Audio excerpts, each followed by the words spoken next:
পর্তুগালে বৈধ হওয়ার শেষ সুযোগ থাম্বনেইলের উপরে বেস করে ভিডিওটিকে আমরা তিন ভাগে ভাগ করেছি। বৈধভাবে পর্তুগালে ঢুকে এখনো যারা কাগজ করতে পারেন নাই, অবৈধভাবে যারা পর্তুগালে ঢুকেছেন তারা তো কাগজ করতে পারেনই নাই, এবং ভবিষ্যতে যারা পর্তুগালে আসবেন, তিনটি বিষয়েই সংক্ষেপে তুলে ধরার চেষ্টা করব। আশা করি সম্পূর্ণ ভিডিওটি আপনারা দেখবেন। সবার প্রথম আপনাদের উদ্দেশ্যে ছোট একটা বিবরণ দিতে চাই। গত 4 জুন হঠাৎ করেই পর্তুগালের সেফ এন্ট্রি বন্ধ হয়ে যায়। সেফ এন্ট্রি কি? আমরা একটা বিষয়ে জানতাম যে পর্তুগালে যে কোনো ভাবেই আপনি যান না কেন ট্যাক্স দিয়ে বৈধ হওয়া যায়।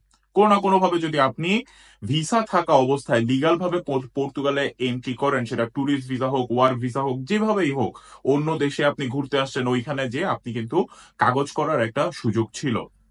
কট্টরপন্থী বা ডানপন্থী এই সরকার কিন্তু অভিবাসী বান্ধব না, যেটা গত কয়েক মাসে আমরা বুঝতে পেরেছি, এবং এই সরকার ক্ষমতায় আসার সাথে সাথেই তাদের এই অভিবাসী আইনে এক আমূল পরিবর্তন নিয়ে আসে, যার ফলে অভিবাসন প্রত্যাশী যে মানুষগুলো পর্তুগালে ছিল তাদের মনের মধ্যে কিন্তু ভীতি তৈরি হয়। আগের সিস্টেমটা কি ছিল? আপনি লিগাল ভাবে সেখানে ঢুকে আপনি সেফ এন্ট্রি করবেন, অর্থাৎ আপনার ভিসা থাকা অবস্থায় পর্তুগালে এন্ট্রি করছেন। তারপরে আপনি সেখানে সব রেজিস্ট্রেশন করে বাসা, সোশ্যাল, ট্যাক্স সবকিছু আপনি রেজিস্ট্রেশন করে আপনি আবেদন করবেন, একটা কাজ ম্যানেজ করবেন যে কোনো অবস্থায়। সেখানে অনেক বাংলাদেশি আপনাকে হেল্প করতো সেই সময়, অনেক বিদেশি ও আপনাকে হেল্প করতো। কোনোভাবে একটা কাজ ম্যানেজ করে আপনি যদি 12 মাসের একটা ট্যাক্স দিয়ে বা আরো বেশি ট্যাক্স দিয়ে আপনি সেখানে বৈধ হওয়ার একটা সুযোগ থাকতো। কিন্তু হঠাৎ করে এই সরকার ক্ষমতায় আসার সাথে সাথে সেই সুযোগটি তারা নষ্ট করে দেয় এবং আইনটি পরিবর্তন করে ফেলে। অর্থাৎ লিগাল ভাবেও আপনি পর্তুগালে ঢুকে আর কাগজ করতে পারবেন না। এমতো অবস্থায় যারা 4 জুনের আগে আপনারা পর্তুগালে ঢুকেছিলেন কিন্তু সেফ এন্ট্রি করতে পারেন নাই, তার কারণ হঠাৎ করে রাত 12টার পর থেকে আমরা দেখি যে এন্ট্রি আর করা যাচ্ছে না, তারা একটা বিপদে পড়ে যায়। তার কারণ একদিনের মধ্যে এইরকম পরিবর্তন আসবে এটা কেউই কল্পনা করে নাই। এখন এইটা নিয়ে পর্তুগালের ভিতরে লিসবনে অনেক ঝামেলার তৈরি হয়েছে। পরবর্তীতে সরকার গত মাসে একটা খসড়া আইন পাশ করে এবং সেটা এখন আইন আকারেই চলে আসছে পর্তুগালে। যারা 4 জুনের আগে আপনারা পর্তুগালে লিগাল ভাবে ঢুকেছিলেন, কোনোভাবে যদি আপনারা প্রমাণ করতে পারেন যে আপনারা সেফ এন্ট্রি না করতে পারলেও আপনারা লিগাল ভাবে 4 জুনের আগে পর্তুগালে প্রবেশ করেছেন, এটা হইতে পারে যে আপনি সেখানে কাজ করা শুরু করে দিয়েছেন, আপনি ট্যাক্স প্রদান করতেছেন, অথবা আপনার একটা আহ, বাসার একটা কন্ট্রাক্ট আছে, আপনার নিফ নাম্বার আছে, আপনি রেজিস্ট্রেশন করে ফেলছেন, যে কোনো ভাবে সেগুলো যদি কোনোভাবে আপনি প্রমাণ করতে পারেন এবং আপনি যদি 12টি ট্যাক্স দেন, তাহলে কিন্তু আপনি পর্তুগালে বৈধ হওয়ার একটা সুযোগ আপনার থাকতেছে। এবং যেই দিন আপনি পর্তুগালে প্রবেশ করেছেন ওই দিন থেকেই কিন্তু আপনার আহ পর্তুগালের নাগরিকত্ব পাওয়ার জন্য যে শর্ত, 5 বছর থাকার পরে আপনি পর্তুগালের নাগরিকত্ব পেতে পারবেন, পাসপোর্ট পেতে পারবেন, সেই শর্ত কিন্তু প্রযোজ্য থাকবে। এখন এটা হইলো যারা সেফ এন্ট্রি করতে পারেন নাই কিন্তু লিগাল ভাবে পর্তুগালে ঢুকেছেন তাদের ব্যাপারে আপডেট হইলো এইটা। এটা কিন্তু খুবই ভালো একটা সুযোগ, তার কারণ অনেকেই কিন্তু অনেক চিন্তিত ছিলেন, লিগাল ভাবে ঢুকেও আপনারা কাগজ করতে পারতেছিলেন না। দ্বিতীয় বিষয়টা একটু কমপ্লিকেটেড। অবৈধভাবেও কিন্তু আপনারা অনেকে পর্তুগালে ঢোকেন, কিন্তু এই বিষয়টা আপনারা ক্লিয়ার ছিলেন না যে লিগাল ভাবে পর্তুগালে ঢুকতে হয় ভিসা সহ। অনেকে দেখা যায় যে রোমানিয়া আসছেন, আপনাদের ভিসা শেষ হয়ে যাচ্ছে, ইটালিতে এসেছিলেন, ভিসা শেষ হয়ে যাচ্ছে, সার্বিয়া থেকে পলায় আপনারা ঢুকছেন, ঢুকে পর্তুগালে কাগজ করার চেষ্টা করতেছিলেন, কিন্তু সেটা আসলে সম্ভব হয়নি। তার কারণ পর্তুগালে কাগজ করতে গেলে আপনার অপশন একটাই, লিগাল ভাবে আপনাকে পর্তুগালে ঢুকতে হবে। এখন ভিসা ছাড়া বা ইলিগাল ভাবে আপনি যখনই পর্তুগালে ঢুকেন এই আওতায় আপনি কিন্তু পড়েন না।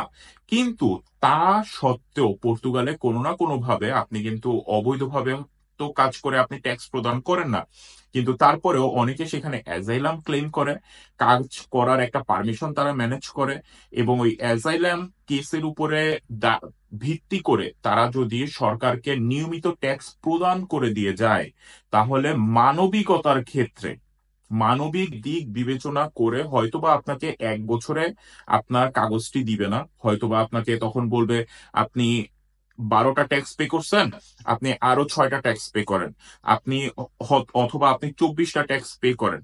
এইভাবে আমরা দেখেছি অনেকের কাগজ হয়েছে।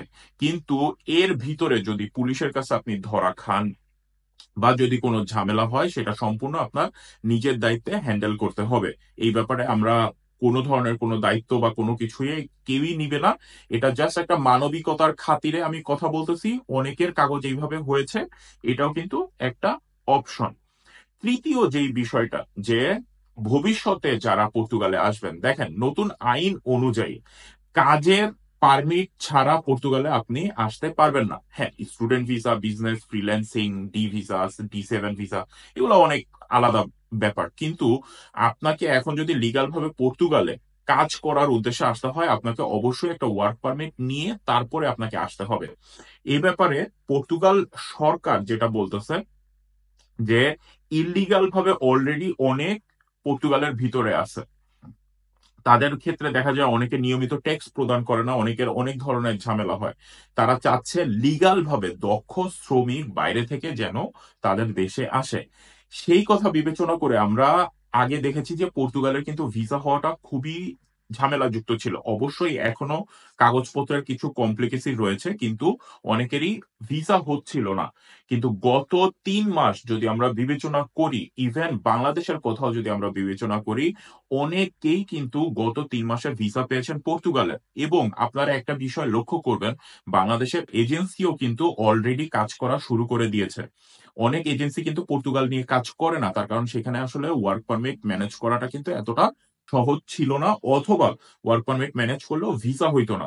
কিন্তু যখন তাদের এই অন্তর্বর্তী যেই যে কোনোভাবেই হোক পর্তুগালে গিয়ে কেস করে আপনারা বা ট্যাক্স প্রদান করে আপনারা বৈধ হওয়ার যে সুযোগটি ছিল, সেটা যখনই তারা বন্ধ করে দিল, অন্য দিক থেকে তারা এটা খুলে দিল যে লিগাল ভাবে আপনার দেশ থেকে আপনি ভিসা নিয়ে আসেন, আমার দেশে আপনি কাজ করতে পারবেন।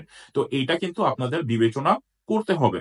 আপনারা যদি পর্তুগালে ভবিষ্যতে যদি আপনারা পর্তুগালে স্থায়ীভাবে বসবাস করতে চান, পর্তুগালের নাগরিকত্ব পেতে চান, তার কারণ এই বিষয়টা আপনাদের ক্লিয়ার হইতে হবে, ইউরোপের মধ্যে পর্তুগালই একমাত্র দেশ যেখানে 5 বছর লিগাল ভাবে থাকার সাথে সাথে আপনি কিন্তু পাসপোর্টের জন্য আবেদন করতে পারেন। বর্তমানে জার্মানিতে হ্যাঁ 3 বছরে হাই ইন্টিগ্রেশন যদি আপনি করেন তাহলে পাসপোর্টের জন্য আবেদন করতে পারবেন। 5 বছর থাকলে জার্মানিতেও আবেদন করতে পারবেন। কিন্তু পর্তুগালে এই বিষয়টা আরো সহজ। সেখানে যেদিন আপনি এন্ট্রি করবেন ওই দিন থেকেই আপনার এই 5 বছর কাউন্ট হওয়া শুরু হয়ে যাবে। তো এই 3টা বিষয় আপনাদের জন্য আসলে মেইন আপডেট ছিল আজকের ভিডিওতে। যারা এন্ট্রি করতে পারেন নাই তাদের সুযোগ দেওয়া হয়েছে। আপনারা যদি লিগাল ভাবে এন্ট্রি করে থাকেন, কোনোভাবে যদি প্রমাণ করতে পারেন এবং যদি ট্যাক্স প্রদান করে দিয়ে যান, তাহলে আপনারা বৈধ হওয়ার সুযোগ থাকতেছে। মানবিক ব্যাপারটা সম্পূর্ণ নিজস্ব। এটা ইভেন আপনি যদি এখন চেষ্টা করেন যে আমাদের দেশে একটা ঝামেলা হচ্ছে, পাহাড়ি কিছু লোক আছে, রোহিঙ্গা কিছু লোক আছে, তারা যদি কোনোভাবে প্রমাণ করতে পারে যে বাংলাদেশে তাদের থাকার অবস্থার ঝামেলা হচ্ছে, তারা এখন ইন্ডিয়াতে গেল বা বাংলাদেশের যে পর্তুগাল কনসুলেট আছে সেখানে গিয়ে তারা কোনো না কোনো ভাবে ম্যানেজ করেও কিন্তু পর্তুগালে আসতে পারে। এটা এটা সম্পূর্ণ একেবারে ডিফারেন্ট একটা ইস্যু। এখানেও মানবিকতার ব্যাপার আছে, কিন্তু ইউরোপের মধ্যেও যারা অবৈধ হয়ে গিয়েছিলেন এবং তারা পর্তুগালে অবৈধভাবে ঢুকেছেন, কিন্তু সেখানে আপনি ট্যাক্স প্রদান করতেছেন, উকিলের সহায়তায় আপনারা অ্যাজাইলাম দায়ের করেছেন, তাদেরও কিন্তু একটা অপশন থাকছে। মানবিকতার খাতিরে আপনারা কিন্তু বৈধ হওয়ার একটা সুযোগ হয়তোবা পাবেন। এবং ভবিষ্যতে যারা আসতে চাচ্ছেন, সেটা স্টুডেন্ট ভিসা হোক, ওয়ার্ক পারমিট ভিসা হোক, সেটা কিন্তু তারা সহজ করে দিয়েছে। কাগজপত্রের কমপ্লিকেসি থাকার পরেও অনেকের কিন্তু ভিসা হচ্ছে। সুতরাং পর্তুগালকে আপনারা কিন্তু আপনাদের ভবিষ্যৎ ঠিকানা হিসেবে বর্তমানে আপনাদের বিবেচনার লিস্টে রাখতে পারেন। ভিডিওটি ভালো লাগলে অবশ্যই চ্যানেলটি সাবস্ক্রাইব করবেন। কোনো কিছু জানা থাকলে কমেন্ট বক্সে জানাবেন, আর অবশ্যই শেয়ার করে অন্যদেরকেও হেল্প করবেন। আজকের মতো বিদায় নিচ্ছি। আল্লাহ হাফেজ। আসসালামু আলাইকুম।